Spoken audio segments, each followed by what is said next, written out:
వీరబ్రహ్మేశ్వర స్వామి రైతు 115 ప్యాకెట్లు వేసుకొచ్చుంటే 62 ప్యాకెట్లు మాత్రమే బియ్యం వచ్చినాయి. అదే 80 ప్యాకెట్లు అక్కడ వేసామంటే 56.5 బియ్యం వచ్చినాయి.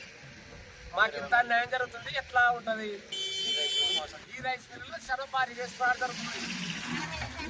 ఏదో న్యాయం మీరే చేయాలని కోరుతున్నాం అంతే. మాకు న్యాయం కావాలంతే. ఎన్ని ప్యాకెట్లు వేసుకొచ్చాను?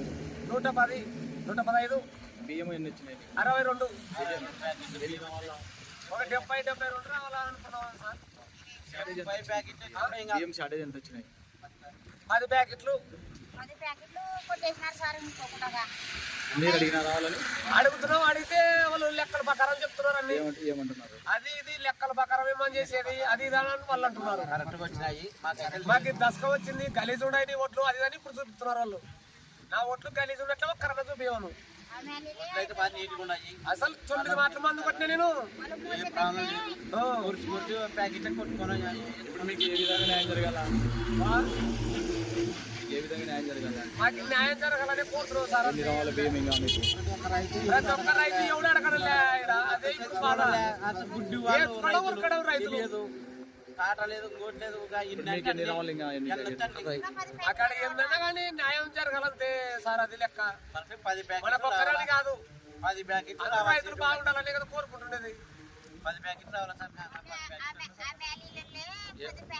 ఆ మాలిన్లలో మాట ఎత్తకూడదు. మనం వాళ్ళని వాళ్ళ మాకు సంబంధం లేదు. వీకెండ్ ఉంటే గలీజు అనుకున్న కాడికి రాలేదు, అనుకున్న కాడికి రాలేదు. కాబట్టి మనకి ఏం చేస్తామో మాకు న్యాయం కావాలా. మాకు 70 ప్యాకెట్లు కనీసం 70 కాకపోయినా 2 తక్కువైనా కూడా 68 ప్యాకెట్లు వచ్చినా కూడా మాకు వాళ్ళము మాకు బాధ కనబడుతుంది. రైస్ మిల్లులో ఏదో మోసం జరుగుతుందని మేము మరీ మీ అందరినీ కోరుకుంటున్నాము. మాకు ఈ రైస్ మిల్లు ద్వారా మాకు ఏమైనా న్యాయం చేస్తారా? లేకుంటే మాతో పాటు ఇంకా చాలా మంది మోసం అయిపోతున్నారు.